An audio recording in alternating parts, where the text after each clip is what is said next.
Quero que você, sentado mesmo, abra sua Bíblia, por gentileza.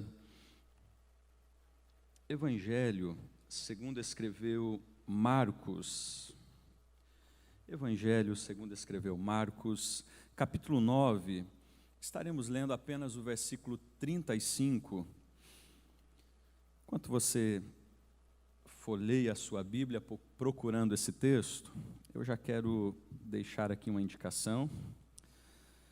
Não sou o representante da editora Vida, mas este é um dos ótimos livros para aqueles que têm desejo de conhecer mais acerca, não apenas de experiências com Deus, mas de disciplinas espirituais. Quero saber mais acerca da oração, acerca do serviço cristão, acerca da prática de dízimo. Eu quero saber mais acerca da prática de estar a sós com Deus em meditação. Você pode estar adquirindo pela editora Vida este exemplar. Celebração da Disciplina, escritor Richard Foster. É um dos best-sellers na área de espiritualidade cristã. Evangelho segundo escreveu Marcos, capítulo 9, versículo 35, nós temos a seguinte fala de Jesus. E ele, assentando-se, chamou os 12 e lhes disse: se alguém quer ser o primeiro, seja o último e servo de todos. E ele, assentando-se, chamou os 12 e lhes disse: se alguém quer ser o primeiro, será o último e servo de todos. Obrigado, Senhor, pela sua palavra esta que é viva, palavra esta que gera em nós transformações, mudanças e que nos conduz ao caminho da santidade, que conduz-nos a nos tornarmos semelhante a Cristo. A minha oração é que nessa noite o Senhor nos conduza pelos trilhos da verdade, gerando em nossa mente a consciência acerca do serviço cristão, e não apenas gerando esta consciência, mas despertando-nos para vivê-lo no nosso dia a dia. É a minha oração em Cristo Jesus. Queridos, nós estaremos falando hoje acerca de um tema que muito provável não é um dos temas top 10 de assuntos mais falados dentro da nossa comunidade cristã, o serviço cristão.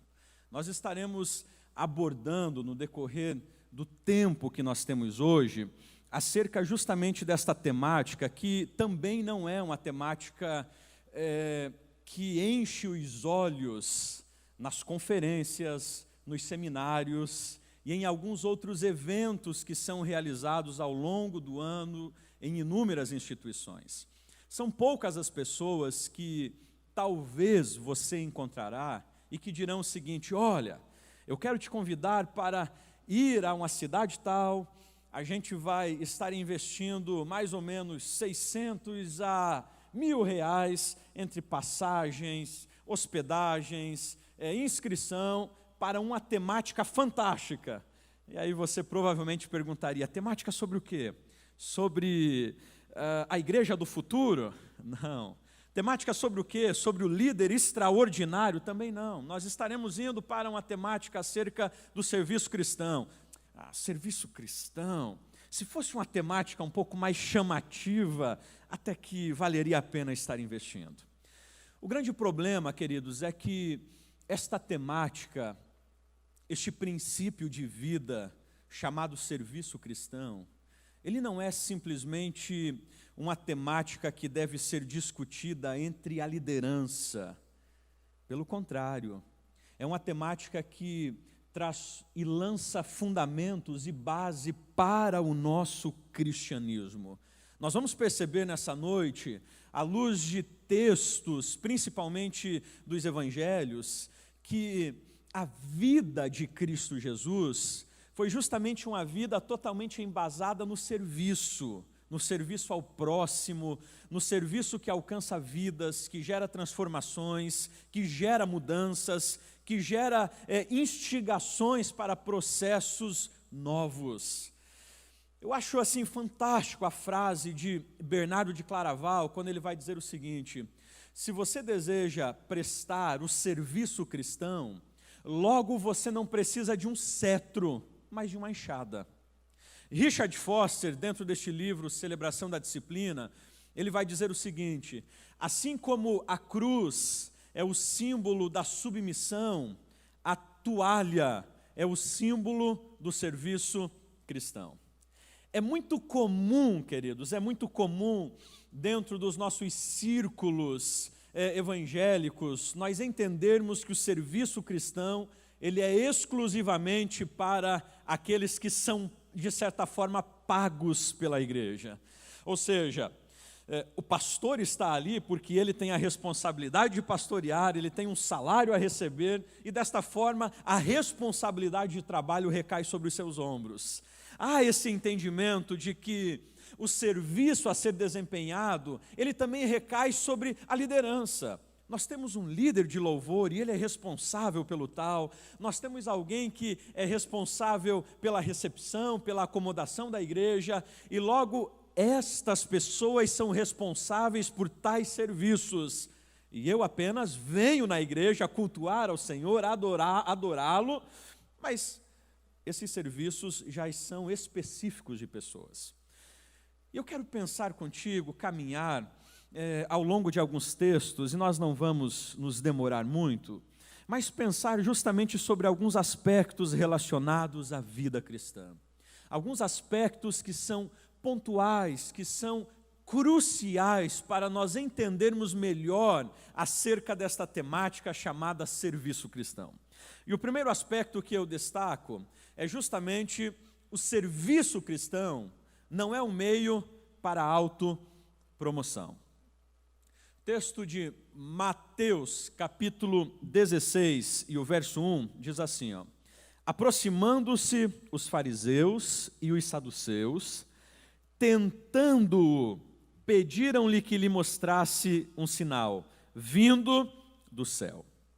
Quando a gente olha para esse texto, nós vamos fazer uma análise e entender que Jesus Cristo ele está vindo do lado ocidental do Mar da Galileia, uma região onde ele acabara de realizar inúmeros milagres. Havia curado, havia libertado, havia realizado a multiplicação dos pães, e é justamente dentro desse contexto que os fariseus, aliado aos saduceus, que já sabemos muito bem eram um dos principais grupos que formavam oposição a Cristo, eles chegam até o mestre e o escritor vai trazer a expressão, e vão tentá-lo, pedindo que Jesus realizasse um sinal. O pedido era para que o mestre produzisse um sinal. E aí alguns escritores vão trazer a ideia de que nessa expressão, eles tentaram-o, trazia a ideia de que os fariseus e saduceus queriam que o mestre tentasse realizar um sinal, e ao não conseguir, ao não poder introduzir um milagre entre eles, seria assim desacreditado publicamente. Imagine a cena: Jesus acaba de chegar da região ocidental da Galileia, milagres haviam sido realizados, as multidões estavam atônitas com o que estava acontecendo. E agora, diante de uma indagação de fariseus e saduceus, ao Jesus Cristo tentar realizar um milagre, ele não conseguisse fazê-lo, provavelmente o descrédito seria total relacionado ao seu ministério. Era justamente esta a ideia perspicaz que estava sondando este pedido dos fariseus e dos saduceus. Agora, perceba o seguinte: Jesus Cristo, sendo muito sabedor da sutileza desta pergunta, poderia muito bem realizar um milagre extraordinário aos olhos destes homens. Jesus Cristo poderia, pastor Rubens, fazer com que no céu aparecesse o seu nome escrito em letras douradas. Jesus Cristo poderia muito bem, assim como Moisés, fazer com que a terra se abrisse, engolindo alguns desses homens, e mostrasse o seu poder, o seu senhorio, a sua autoridade e a sua identidade. Jesus Cristo poderia realizar algo espantoso aos olhos daqueles homens, fazendo assim com que eles entendessem a sua identidade. Não apenas isto, se Jesus realizasse um grande milagre ao pedido daqueles homens, é muito provável que seria a porta de entrada para a aceitação do seu ministério. Agora é interessante que a atitude de Cristo é totalmente contrária ao que o momento lhe pedia. Se o momento lhe pedia um milagre para que ele fosse aceito, se o momento lhe pedia um milagre para que o seu ministério fosse acreditado, é justamente o contrário que Jesus Cristo vai realizar. Jesus acaba não entrando no poder ou no jogo de poder dos fariseus. E eu acho fantástico a expressão que Cristo vai usar a estes homens. Ele vai dizer: uma geração má e adúltera pede um sinal, e nenhum sinal lhe será dado, senão o de Jonas. E deixando-os, retirou-se. O que Jesus estava referindo-se ao sinal de Jonas é que, aos olhos dos fariseus, ele não iria operar milagres. Ele não iria curar enfermos, ele não iria libertar endemoniados, ele não iria cruzar ou fazer com que o mundo natural ficasse debaixo do mundo sobrenatural com uma ação miraculosa. Não.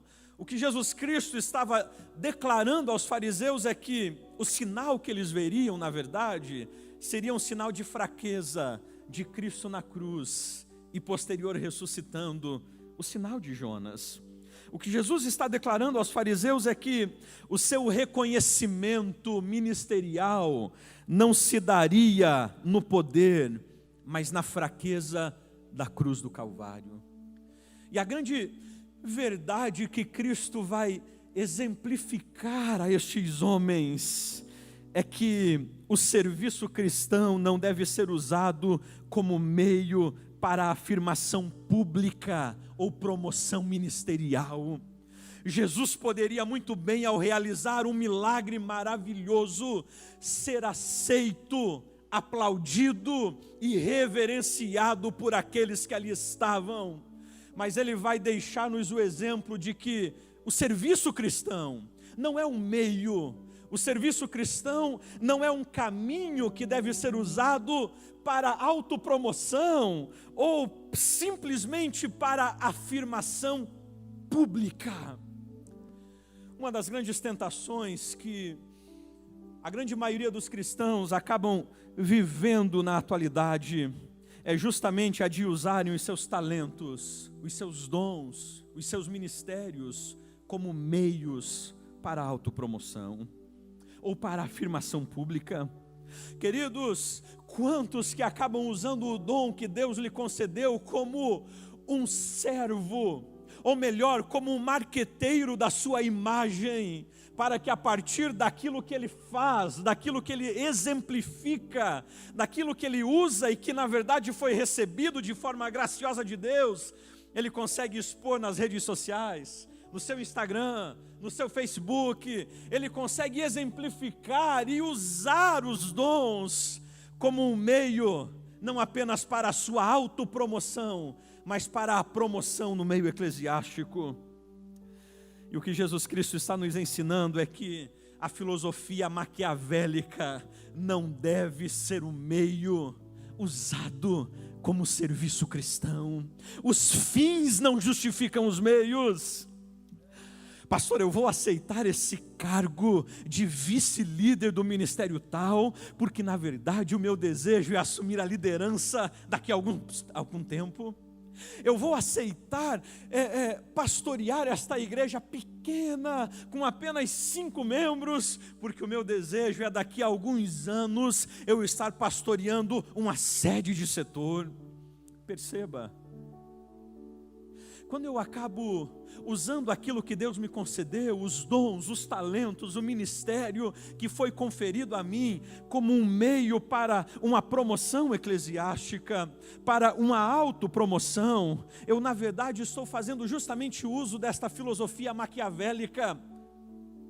o que importa não é a glorificação do nome de Deus, mas é que eu alcance uma posição superior e elevada. E Paulo, sabedor desta realidade, quando escreve aos cristãos de Éfeso, no capítulo 4 e no verso 11, ele vai dizer que os dons, que os ministérios, que os talentos que Deus concede aos homens, foi concedido com ao menos dois objetivos: aperfeiçoar e edificar a igreja de Cristo. Ou seja, aquilo que Deus conferiu a mim por meio da graça, não pela minha capacidade, não pelo meu conhecimento elevado, e muito menos pela minha boa oratória ou exposição pública, mas simplesmente por meio da graça. Este dom, este talento, este ministério que Deus concedeu aos seus, ele visa o aperfeiçoamento e a edificação do corpo de Cristo. Os dons, queridos, os dons de Cristo, entenda, os dons de Cristo não são promoções de Instagram. Os dons de Cristo são ferramentas que precisam e devem ser usadas para a autopromoção, ou melhor, para a edificação do corpo de Cristo. Não apenas isto. Em outro momento Paulo vai dizer: portanto, quer comais, quer bebais, quer façais qualquer outra coisa, fazei tudo para a glória de Deus. O meu e o seu serviço cristão, independente do local onde nós estamos trabalhando, independente daquilo que estamos realizando, nós precisamos ter a consciência de duas coisas: eu estou servindo para a edificação e o aperfeiçoamento do corpo de Cristo, e enquanto eu sirvo neste processo de edificar e construir, nesse processo de edificar e aperfeiçoar, o nome de Deus é glorificado. Se eu olhar para o serviço que estou desempenhando e eu perceber que não há edificação e aperfeiçoamento, logo não há glorificação no nome de Deus, e eu estou realizando-o de forma errada. O primeiro aspecto do serviço cristão que Cristo deixa à sua igreja é que ele não é um meio para a autopromoção. E perceba, isso é muito sutil, isso é muito sutil, isso é muito sutil. E a gente precisa sempre fazer uma análise muito criteriosa no profundo do nosso coração, das nossas intenções, e analisar quais são os desejos que estão me despertando para tal serviço. Se é para o aperfeiçoar do corpo ou para a autopromoção. Outro aspecto relevante acerca do serviço cristão é justamente não use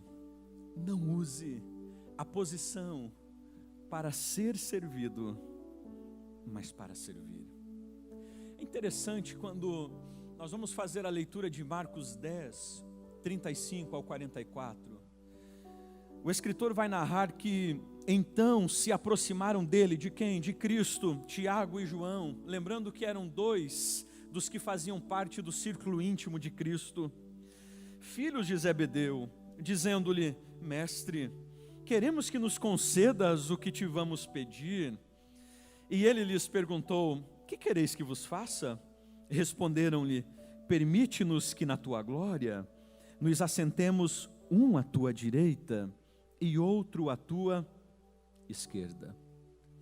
Gente, estes homens, eles são, eu os comparo aos estudantes de teologia, pastor Aguiar, que estão fazendo uma leitura totalmente fora, hermeneuticamente, do que Jesus está falando.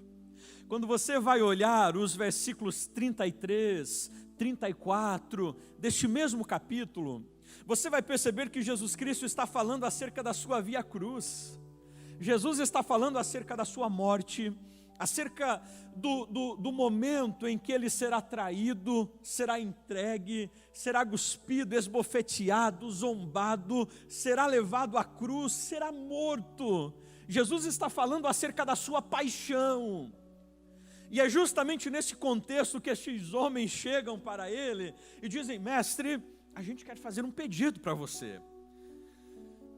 Se nós estivéssemos do lado, talvez pensaríamos: eles vão pedir para ir com Cristo até a cruz e morrer, porque afinal de contas é esta a temática do enredo, é esta a temática do discipulado da noite. Não, eles vão dizer: mestre, nós queremos que o Senhor nos auxilie, porque estamos prontos a morrer contigo também. Mas não é isso.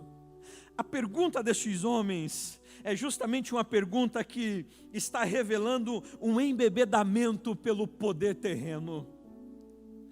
É verdade que nós podemos olhar e dizer que o pedido destes homens é uma evidência de que eles tinham fé, porque afinal de contas eles estão dizendo: Senhor, quando não é, tu estiveres no teu reino, permita-nos que a gente se assente à sua direita ou à sua esquerda.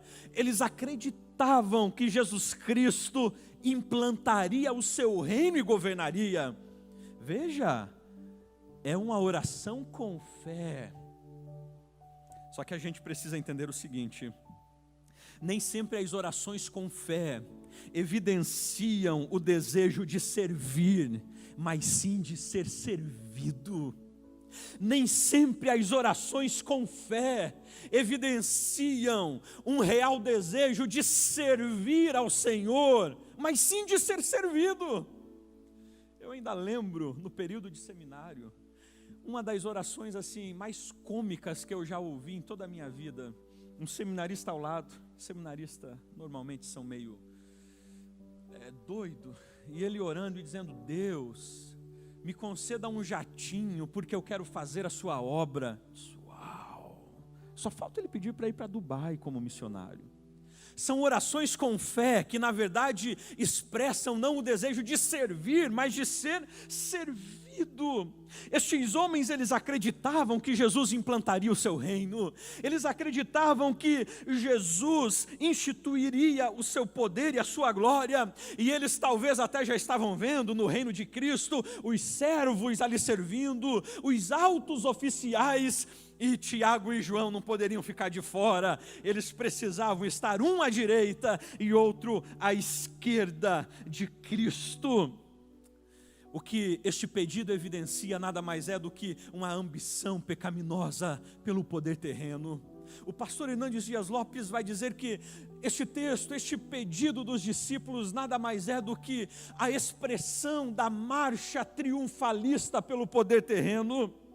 O pensamento desses discípulos é um pensamento totalmente triunfalista. É um pensamento triunfalista. Queridos, e quantas das nossas orações, se fossem respondidas, seriam orações que muito mais beneficiariam a nós do que o reino de Deus. Muito mais. Quantas das nossas súplicas e quantas das nossas palavras ditas ao Senhor, se fossem colocadas em um crivo, nós perceberíamos que a sua grande maioria, na verdade, geraria muito mais benefícios a nós do que ao reino de Deus. São orações até com fé. Não, mas eu creio que eu estou orando para Deus, eu creio que Ele ouve e atende, mas são orações que estão, na verdade, buscando triunfo terreno, e por isso não são respondidas. Já dizia certo escritor que a grande bondade de Deus às nossas vidas é que a grande maioria das nossas orações Ele não responde positivamente. E aí sabe o que a gente vai ter nesse texto? Jesus literalmente pega um balde, gente. Eu não sei se você já viveu essa experiência do seu filho vir fazer um pedido para você todo empolgado. Pai, às vezes a minha pequena faz isso. Pai, hoje você pode encomendar um Mac feliz. Diz, não, ela está toda empolgada, ela quer nem pelo Mac, é pelo brinquedinho mesmo. Diz, não, hoje não tem Mac, hoje é o feijão e arroz mesmo, e a carne e ponto. Aquele balde de água fria assim, é justamente o que Jesus vai fazer com esses homens. É interessante que Jesus vai inverter a pirâmide do poder. O que Jesus faz é justamente isso, ele inverte a pirâmide do poder e do serviço. Como? Nós vamos perceber o seguinte, Marcos 10:42 é a resposta que Cristo vai dar aos seus discípulos. Mas Jesus, chamando-os para junto de si, disse-lhes: sabeis que os que são considerados governadores dos povos têm-nos sob seu domínio, e sobre eles os seus maiorais. Têm-nos sob seu domínio, e sobre eles os seus maiorais exercem autoridade. O que Jesus está dizendo é, normalmente no poder terreno, aqueles que vêm de uma classe social baixa ou média, eles esforçam-se diariamente com a intenção de subirem na vida. Não é normalmente esse o slogan da nossa sociedade? Você precisa estudar e estudar muito. Você precisa fazer concursos, você precisa fazer vestibulares, você precisa fazer cursos, porque você precisa subir de vida. Você precisa subir de cargo, de posição. E quanto mais eu subo, mais eu quero subir. E a intenção não é outra, a não ser encontrar o topo, para que eu tenha pessoas que me sirvam, para que eu tenha pessoas a quem eu possa mandar, a quem eu possa dizer, vai, faz isto, resolva aquilo outro, e que eu possa dar as ordens. Os discípulos estavam fazendo justamente essa leitura, e aí eu trouxe aqui uma pirâmide semelhante à pirâmide institucional ou hierárquica do período de Roma antiga. Você tem os escravos, você tem os plebeus, você tem os clientes, você tem os patrícios, e essa pirâmide ela sobe ainda um pouco mais. E o desejo desses discípulos não era outro, a visão deles era uma visão de poder ou de serviço totalmente terreno e mundano. Eles estavam olhando para esta hierarquia romana e dizendo, a gente quer isso. Se o Senhor nos conceder, se assentar à sua direita e à sua esquerda, nós também poderemos mandar, também poderemos realizar coisas extraordinárias. E Jesus ainda destaca, esses governadores dos povos, eles têm-nos sob o seu domínio. Os povos estão subjugados a eles. Aí Jesus chama os discípulos, e nesse balde de água fria ele vai dizer, mas não é assim que deve acontecer entre vocês. E aí Jesus vai fazer justamente isto. E vai dizer, mas entre vós, não é assim. Pelo contrário, quem quiser tornar-se grande entre vós, será esse o que vos sirva. E quem quiser ser o primeiro entre vós, será servo de todos. Jesus está realizando uma grande construção paradoxal aqui aos discípulos. Ele está apresentando a pirâmide terrena romana, do poder terreno, da marcha triunfalista, dizendo, é isto que acontece entre este reino. Os que estão aqui desejam subir para ordenar os que estão abaixo. Só que no meu reino, as leis e os princípios não são estabelecidos de acordo com os princípios mundanos. No meu reino, os princípios não são estabelecidos de acordo com as leis de administração da FURB. No meu reino, os princípios não são estabelecidos de acordo com as orientações de grandes líderes políticos nacionais ou internacionais. No meu reino, a pirâmide, ela tem um outro significado. No meu reino, aquele que deseja ser o maior, ele vai servir a muitos. A grandeza no reino de Deus é no se derramar e no se doar em serviço para a glória do Senhor. Isso que é, gente, de extrema empolgação para aqueles que realmente são servos, porque você entende que o servir no reino de Deus, ou melhor, o ser grande no reino de Deus, não é ter um grande número de pessoas que lhe servem, mas é servir a uma quantidade grande de pessoas diariamente. No reino de Deus, a fita métrica é a da humildade. É justamente esta verdade que Jesus está transmitindo aos seus discípulos, a realidade que no seu reino, a possibilidade de grandeza é concedida àqueles que se dispõem a servir numerosa multidão.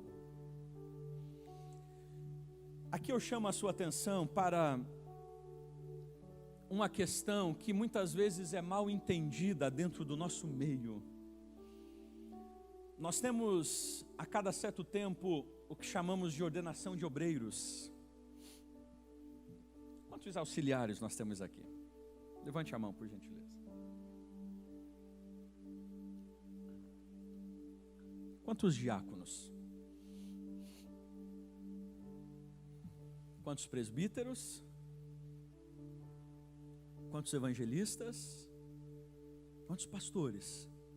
Apóstolos? Semideuses? Não? Veja, na verdade, quando eu já perguntei quantos auxiliares, todos nós deveríamos levantar as mãos. Porque auxiliar é aquele que auxilia, aquele que serve. Normalmente o nosso entendimento é que esta nomenclatura, normalmente o entendimento de alguns é que esta nomenclatura, auxiliar, diácono, presbítero e aí por diante, ela está relacionada à hierarquia. E quanto maior o meu status ou a minha nomenclatura, então eu subi de posição e agora existem serviços que não estão mais, ou que eu não devo mais realizá-los, mas que sim aqueles que estão abaixos. Enquanto eu era diácono ou auxiliar, eu auxiliava no processo de oferta, eu atendia na recepção, eu estava disposto a estar no estacionamento, mas quando eu fui ordenado ao presbitério, aí eu digo, pastor, agora é o seguinte, eu estarei sentado aqui em cima, auxiliando na elaboração da liturgia do culto, na ministração, mas assim, as questões mais práticas e não tão visíveis, a gente vai distribuir aos auxiliares e diáconos, porque afinal de contas eles ainda não estão e não receberam essa nomenclatura e essa ordenança que a gente recebeu. Isso é um grande erro. A gente precisa entender sim que existe uma autoridade divina sobre a liderança. Agora nós não podemos confundir e acreditar que estes nomes, eles me conferem uma superioridade aos demais. O que eu preciso entender é que este nome que me foi conferido, seja de auxiliar, de diácono, de presbítero, de evangelista ou de pastor, nada mais é do que agora, ou do que está ligado a funções e a alcances diferentes que eu estarei realizando. Mas veja, eu sou pastor, mas eu não deixei de ser auxiliar, eu continuo sendo. Por isso que o pastor Aguiar foi levantando a mão em todas, porque a gente não deixou de ser. Eu continuo sendo.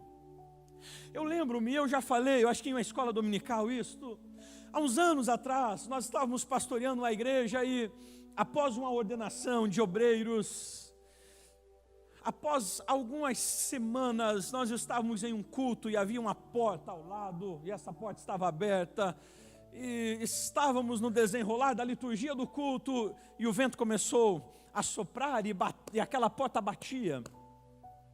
E eu estava na organização da liturgia e eu pedi para o irmão que estava ao lado, para o obreiro, você pode fazer um favor de fechar a porta? E ele olhou para mim e disse, era um presbítero, pastor, eu vou pedir para o diácono fulano de tal descer e fechar a porta. Aí eu simplesmente disse, não, segurei um pouquinho, o microfone aqui. Quando o pessoal começou a cantar, eu desci, fechei a porta e voltei.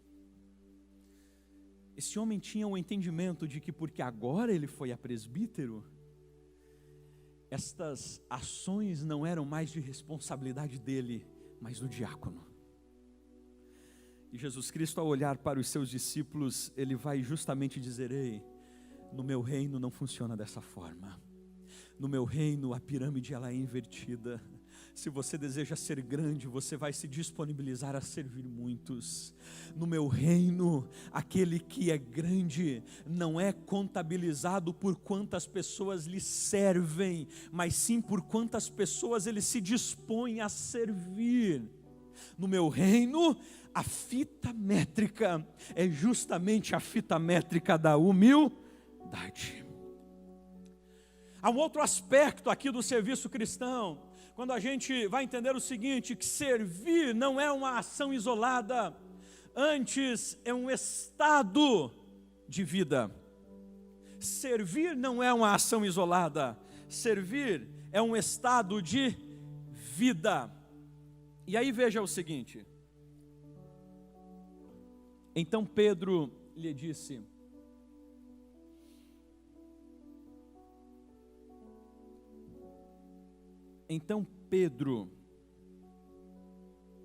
servir não é uma ação isolada, antes é um estado de vida.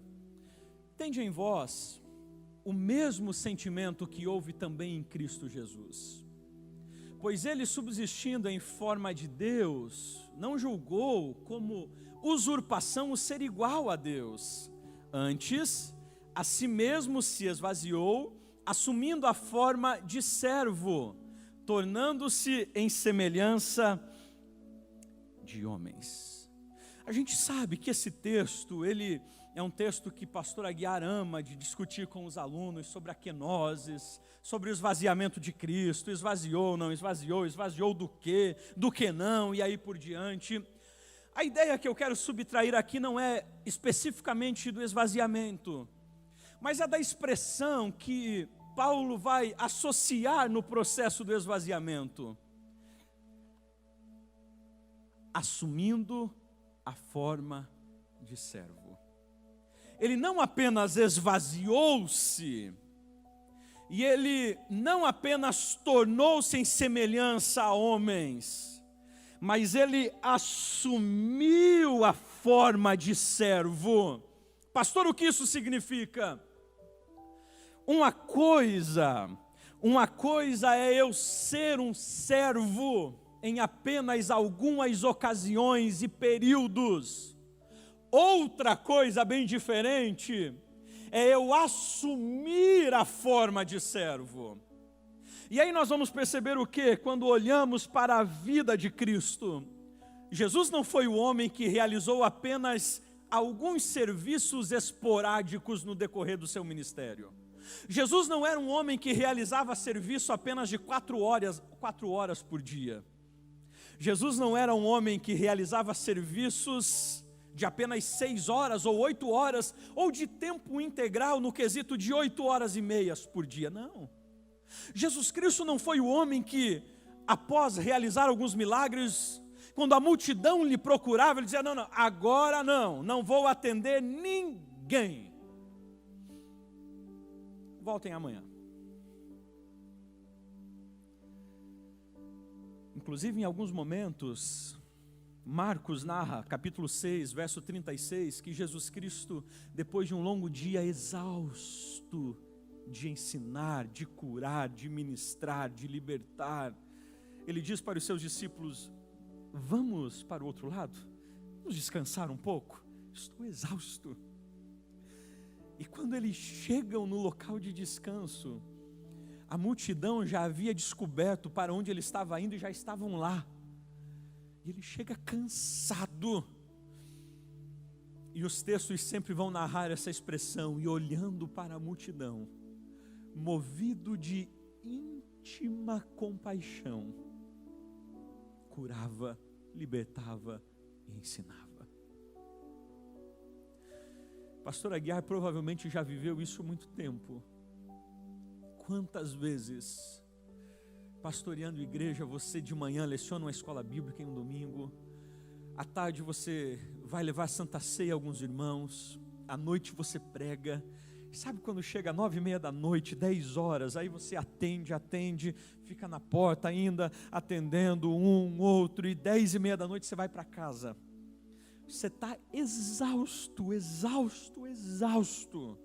Você tira o terno ensopado, a camisa, você senta na frente do sofá e diz: agora eu vou assistir um filme, eu vou ver uma série, eu quero assim, ficar um pouco tranquilo, porque foi um dia extremamente exaustivo. Enquanto eu saboreio aqui o meu sorvete ou o meu açaí para descansar, e aí o telefone toca.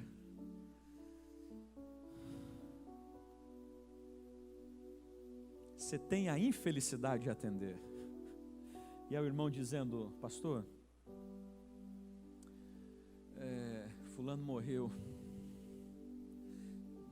Podia morrer em outro dia? Não. É o casal que estão a ponto de um matar o outro, e se você não ir até lá, amanhã você vai fazer o fúnebre de um e visitar o outro na cadeia. É uma situação inusitada que aconteceu e precisa, e você troca de roupa, e você vai para o carro, acabando de comer aquilo que você está e atende, e aí não, mas você provavelmente já viveu situações assim, cansado depois de um período de atender, de servir aqui na igreja, e de repente você serviu em um congresso o final de semana todo, sábado à noite, domingo de manhã, domingo à noite, serviu os 3 dias no estacionamento, na acomodação, e quando você está quase indo embora, cansado, suado, sabe, suado mesmo, pizza embaixo dos braços, pastor Aguiar olha para você, e aí você diz: por que eu não fui antes? Ele diz: ô João, você pode vir aqui ajudar a gente a recolher essas cadeiras? Pastor, a minha função eu já fiz. Não, a minha tarefa nesse congresso já foi realizada. O meu serviço ao qual eu fui designado, eu já desempenhei. Então, eu não vou fazer, não. Chama o fulano que ficou sentadinho uns 3 dias sem fazer nada. Quando nós encontramos essa expressão assumindo a forma de servo, nós vamos entender que o serviço verdadeiro é um estado de vida e não apenas uma tarefa em determinados momentos, dias ou anos. Não, o verdadeiro servo entende que o seu trabalho não é temporário e que, havendo servido, pode descansar sossegado. Não, entenda, eu não estou aqui fazendo uma alusão a descansar nunca. Você precisa ter os momentos de pausa para a recomposição mental, física, intelectual. Agora, o grande problema é que alguns entendem que o seu serviço na igreja é apenas naquela função, e ele não faz absolutamente mais nada. Ele trabalha durante um bom tempo organizando um evento na igreja, auxiliando em um seminário, em um congresso, e quando finaliza o seminário e o congresso, ele diz: agora 1 mês sem ir na igreja, dá uma descansada, né? Afinal de contas, é servo temporário, é servo temporário, é servo que acredita que ele está apenas desempenhando a sua função por um período de tempo, e após cumprir a sua missão, ele pode tirar férias. É o professor da escola bíblica, que ele só vem lecionar, ou melhor, ele só vem para a escola bíblica no dia que ele está escalado para lecionar, porque ele diz: afinal de contas, os outros dias eu preciso estar descansando, e aí um domingo ao mês, ou um domingo a cada trimestre eu vou e leciono, porque aí é o meu trabalho, depois eu descanso. Servo temporário. E aí, o que Paulo está declarando em alto e bom som é que Jesus Cristo não foi servo temporário, ele foi aquele que assumiu a forma de servo, e enquanto ele viveu, ele servia onde era necessário. Não, mas eu pertenço ao ministério tal, mas queridão, não importa, nós pertencemos a um reino. Não, mas eu só trabalho no ministério infantil, nos demais ministérios cada um trabalha, cada um tem a sua função. A gente precisa entender que reino de Deus não é fragmento, não funciona de forma departamentizada, mas que todos somos servos. Está precisando aqui? Estou aqui à disposição. Está precisando para o estacionamento? Eu estou à disposição. Não, mas eu sou evangelista, eu sou... Não. Eu sou servo. Não apenas isso. Não se encante apenas com o poder de Jesus, antes encante-se pelas mãos e pés que serviram as multidões. Como a gente gosta de falar dos milagres de Cristo, não é? Como a gente gosta de falar acerca de poder, como a gente gosta de dizer, ore buscando poder do alto, o dunamis. Como a galera gosta de ir para os montes buscar poder, de fazer semanas de consagração e de jejum buscando poder. Só que muitas vezes há uma má compreensão sobre a busca ou sobre o uso do poder. E a gente precisa entender que ao olhar para o ministério de Cristo, o poder que havia sobre a sua vida nunca foi usado para autopromoção, mas para servir aqueles que estavam à sua volta. Pastor, o que eu faço? Não se encante apenas pelo poder, ele é necessário, mas entenda que o poder é dado para uma finalidade: usar em serviço do reino. Estamos quase finalizando. O verdadeiro servo é aquele que possui vendas nos olhos. Se alguém quer ser o primeiro, será o último, e servo de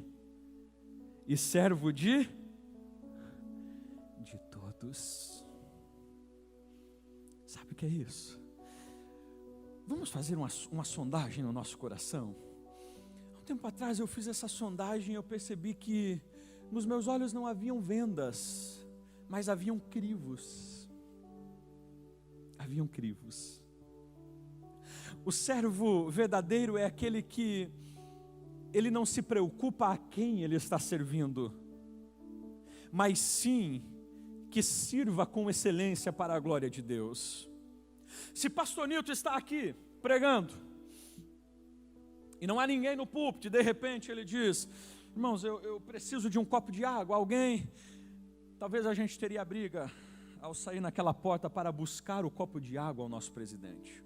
Não, eu vou lá, não, pode deixar que eu vou, não, o prazer é meu, pastor. Não, a honra é minha, não, deixa que lógico, eu estou aqui. Mas aí de repente é um irmão que está ao seu lado, olhe para esse irmão que está do seu lado, é ele, é justamente ele que está aqui. Ele não é o seu pastor presidente, ele não é o seu pastor local, ok? E aí ele diz, por gentileza alguém, você diz, que pegue, por que não tomou água antes de pregar? Por que não trouxe a garrafinha dele da Tupperware, ou que seja qualquer outra? O problema é dele, não é meu. O que é isso? Isso é eu estar com vendas sobre os meus olhos. Eu escolho aqueles a quem eu sirvo. E aí veja, não significa que também ao servir pessoas humildes, pessoas necessitadas, significa que eu também sou servo verdadeiro. Veja, às vezes eu posso servir pessoas e autoridades que são respeitadíssimas pelo simples desejo de obter vantagem, mas às vezes eu também posso servir humildes e indefesos com o simples desejo de garantir uma imagem de humildade. Então perceba, o verdadeiro serviço cristão é aquele que é realizado sem fazer distinção de pessoas, servir a todos, sendo servo de todos. Francisco de Assis vai dizer o seguinte: sendo servo de todos, estou obrigado a servir a todos e a administrar as palavras suavizadoras do meu Senhor a todos. Você serviria o irmão que está ao seu lado com a mesma intensidade que o seu presidente?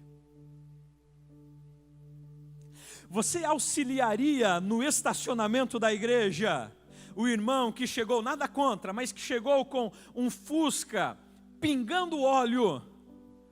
Você auxiliaria-o da mesma forma do que o pastor Aguiar quando chega ali? A intenção do nosso coração revela que tipo de servos nós somos. com muito carinho, você vai perguntar para quem está. Eu sei que a máscara assim, ela dificulta a fala, mas você vai perguntar: que tipo de servo você tem sido? E pode se colocar de pé nessa noite. Que tipo de servo nós somos? Serviço cristão. Serviço cristão. Perceba o seguinte: autoridade não reside em posição, mas em serviço desempenhado. Quando nós olhamos para esse texto de Lucas 22, nós temos uma imagem emblemática que provavelmente ficou fixada na mente dos discípulos de Cristo. É o mestre que está no cenáculo, a Páscoa está para ser celebrada, a ceia será estabelecida, será instituída, e Jesus Cristo pega uma bacia, água e balde e toalha, ele se agacha e começa a lavar os pés dos seus discípulos, um a um. Essa imagem, talvez ela não seja uma imagem muito chocante para a gente, por conta desse distanciamento cultural que nós temos, do período em que isso aconteceu para os dias de hoje. Mas ela é uma imagem chocante demais, chocante demais. É como você ver o presidente do Brasil em um evento vendendo cachorro quente em uma banca. Diz: nossa, mas ele não é o presidente do Brasil. Mas esse cara não tem multidão que serve ele, sim. Ele não tem. Pois é, o que ele está fazendo aí? Não, deixa que eu vendo no seu lugar. Gente, é muito comum isso acontecer. Isso é muito comum.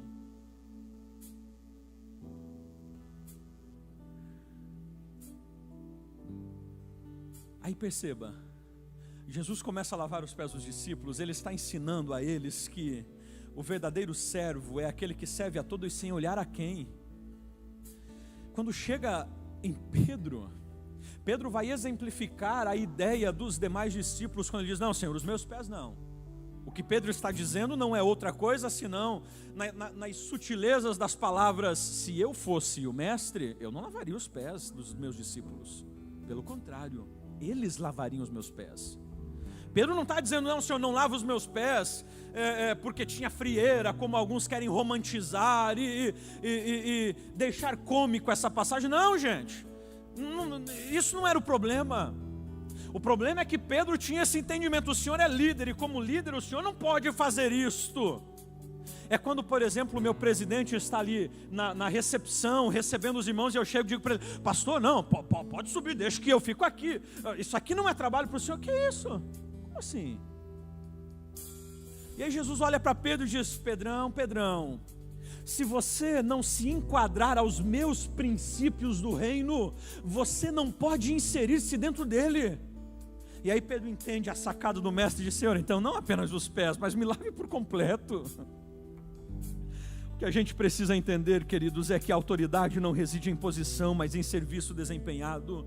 E eu finalizo dizendo: a maior prova que eu sou discípulo não é o meu título, não é a minha carteirinha de membro, mas sim o serviço que desempenho ao meu próximo. E aí entenda, eu quero finalizar nessa noite esta mensagem de forma bem prática. Bom, a maior prova que eu sou discípulo não é o meu título, mas sim o serviço que eu desempenho ao meu próximo, ok? A pergunta mais ou menos seria esta: onde posso servir? Vamos fechar de forma prática. Se a marca de um verdadeiro discípulo é servir o próximo, a pergunta seria: onde posso servir?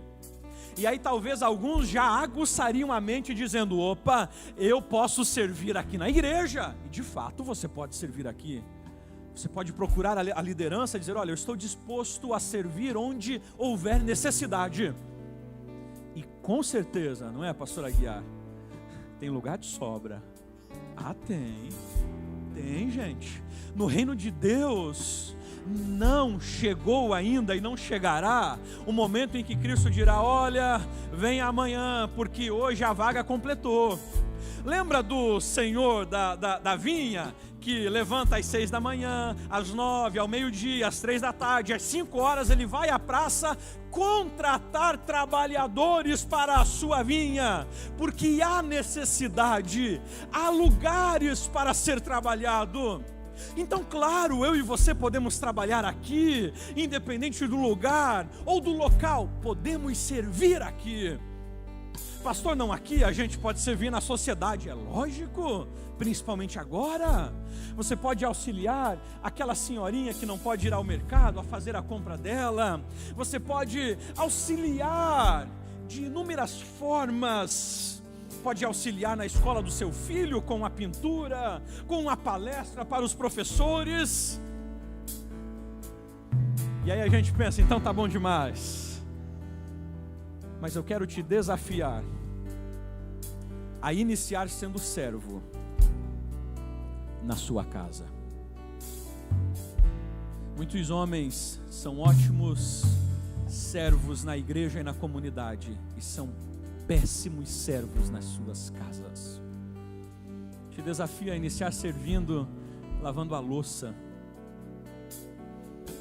auxiliando a sua esposa nas atividades corriqueiras, trocando a fralda suja, disponibilizando para estar com os filhos, para que a esposa ou o esposo tenha momentos de qualidade com ela e com o seu Senhor.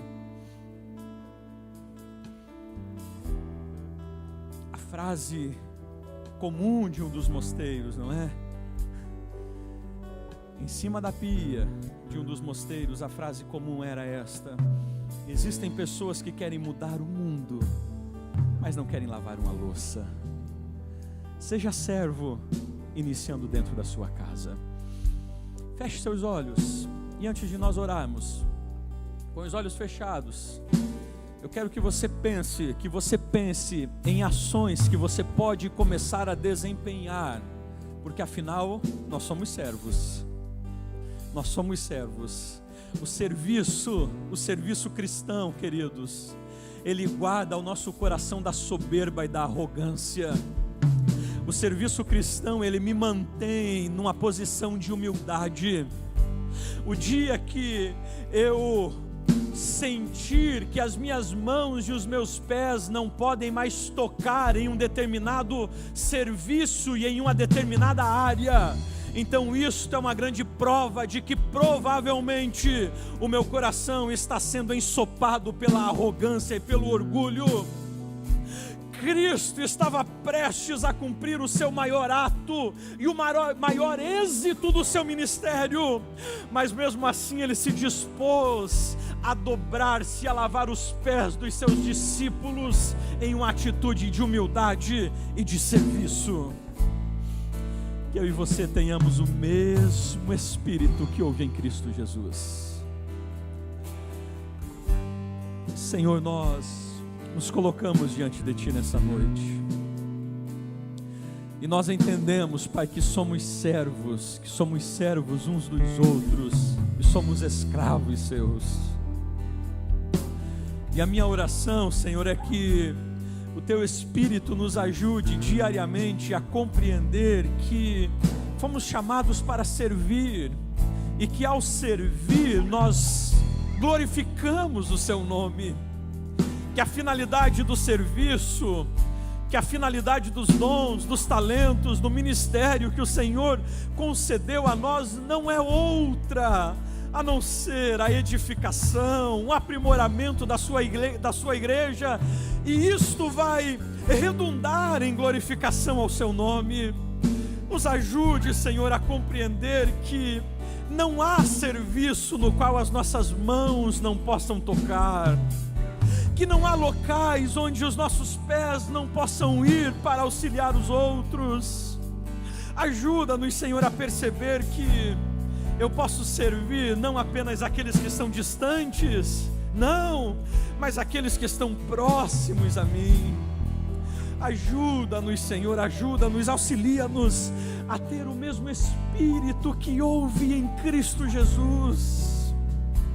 Guarda o nosso coração da soberba. Guarda, Senhor, o nosso coração do entendimento de que somos alguma coisa no Seu reino, e porque somos alguma coisa, então existem determinadas funções e serviços que não são mais para nós. Guarda o nosso coração, Pai. Guarda o nosso coração. Ajuda-nos a nos doarmos diariamente, seja na nossa família, seja na nossa comunidade, seja na nossa igreja. Nós queremos, Senhor, ser servos verdadeiros, ser servos fiéis. Nós não queremos enterrar o nosso talento, nós não queremos também barganhá-lo, nós não queremos negociá-lo. O que nós queremos, Senhor, é sermos úteis no Teu reino, é servir de forma verdadeira, para ouvirmos da Sua boca: servo bom e fiel, entra para o gozo do Teu Senhor. Aleluia,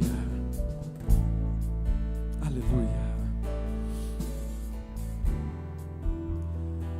Essa semana, o seu desafio é esse: quais áreas nós podemos servir? Nós podemos servir. Ainda em pé, vamos estar ofertando. É um ato de servir, o ofertar. Então eu quero te convidar a servir nessa noite na casa de Deus, com os seus rendimentos, com os seus ganhos, com as suas ofertas. Pegue ela na sua mão. Você que trouxe o seu dízimo também poderá estar chegando ali atrás e entregando. Aleluia. Senhor, obrigado pelos teus filhos que estarão ofertando nessa noite, que estarão dizimando. A nossa oração é que a sua mão continue sobre esta casa, sobre esta empresa, sobre os celeiros, que os teus filhos prosperem em todas as áreas das suas vidas. Aqueles que estão vivendo momentos difíceis e que talvez hoje não possuem disponibilidade em servir, em ofertar, que o Senhor os auxilie, que portas se abram e que as necessidades sejam supridas. É a nossa oração em Cristo Jesus. Enquanto você oferta, vamos cantar apenas uma estrofe.